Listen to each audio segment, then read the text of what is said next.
जंग जीतने के बाद भी ट्रंप की सारी अकड़ निकल गई। पूरी दुनिया में अपना दबदबा दिखाने की कोशिश कर रहे थे, लेकिन आखिर में हालात कुछ ऐसे बने कि जीत के बाद भी उनकी स्थिति पहले जैसी नहीं रही। कैसे, आइए समझते हैं। फ्रांस में अमेरिका और ईरान के राष्ट्रपतियों के बीच एक शांति समझौता हुआ।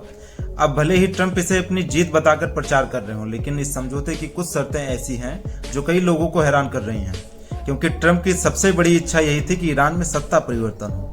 यही उनकी ईरान नीति का सबसे अहम हिस्सा माना जाता था।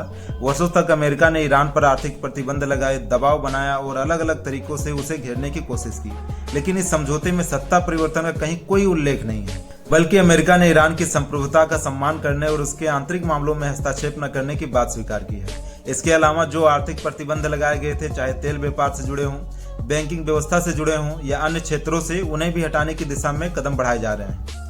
यानी जिस हथियार का वर्षों तक इस्तेमाल किया गया, उसकी धार अब कमजोर पड़ती दिखाई दे रही है। ऊपर से ईरान की पुनर्निर्माण यानी रिकॉग्नाइजेशन के लिए करीब 30 लाख करोड़ रुपए यानी लगभग 300 अरब डॉलर के निवेश का भी वादा किया गया।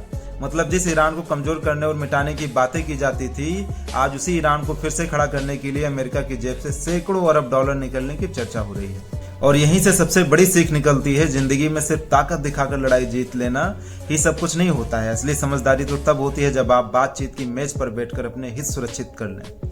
याद रखिए, गुस्से और अहंकार में जीती गई जंग अक्सर सबसे महंगी साबित होती है, जबकि धैर्य और समझदारी से की गई डील सबसे सस्ती और सबसे लाभदायक साबित होती है। चाहे व्यापार हो, रिश्ते हों या निवेश, मैदान में केवल ताकत से नहीं बल्कि दिमाग और रणनीति से जीतिए, क्योंकि आखिर में बाजी वही मारता है जो सिर्फ दहाड़ता नहीं बल्कि सोच समझकर सही समय पर सही चाल चलता है। धन्यवाद।